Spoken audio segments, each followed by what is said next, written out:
Hi guys, তোমরা কেমন আছো সবাই? আমিও খুব ভালো আছি, কিন্তু আমার মনটা অতটাও ভালো নেই। কারণ আমি ফার্স্ট টাইম ইউটিউবটা খুলেছি, আর ইউটিউবটা খোলার সাথে সাথেই আমি কপিরাইট পেয়ে গেছি। আমার এটার জন্যেই মুডটা খুবই অফ। এটা আমি কখনো ভাবিনি যে আমি ইউটিউবটা খোলার সাথে সাথে আমাকে কোনো ভিডিওতে কপিরাইট পেতে হবে। তো আমি বুঝতে পারছি না ইউটিউবে কোথায় কি বৃত্তান্ত, কোথায় কি প্রবলেম, আমি এসব কিছুই বুঝতে পারছি না। তবুও যতটা পারছি চেষ্টা করছি যাতে এরকমটা নেক্সট টাইম না হয়।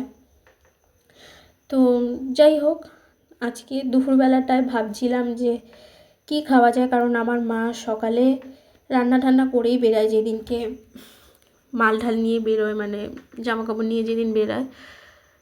তো আজকেও সেইভাবেই রান্নাবান্না করে রেখে গেছিলো, কিন্তু আমি সকালেই আজকে ভাত টাত সব খেয়ে নিয়েছি।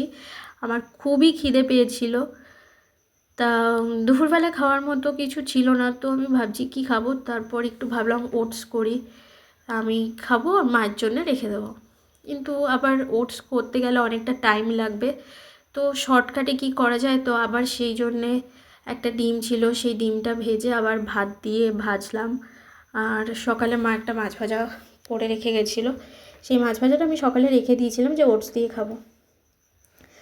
তো সেটাই আমি আবার এইখানে মানে এই ভাত ভাজাটা দিয়ে খাবো। একা একা থাকলে আমার খুব একটা কিছু করে খেতে ইচ্ছা করে না, কারণ মা থাকলে বাড়িতে তো আমি আর আমার মাই থাকি। তো দুজনের মধ্যে যে কোনো একজন না থাকতে যেমন আমার মায়েরও ইচ্ছা করে না কিছু রান্না বান্না করে খাই, তেমন আমারও সেম। তো তবুও মানে পেট তো আর শোনে না। তো যাই হোক, এই ভাত ভাজাটা করলাম, এটাই এখন খাবো দুপুরে। আর একদম রেডি টেডি হয়েই আমি আর কি এটা রান্না করতে এসেছি, কারণ আমাকে আবার একটু পরে বেরোতে হবে, ডাক্তার দেখাতে যাবো। তো যাই হোক, মানে হঠাৎ করে কেন কপিরাইট পেয়ে গেলাম আমি বুঝলাম না। তো চলো, টাটা এখন।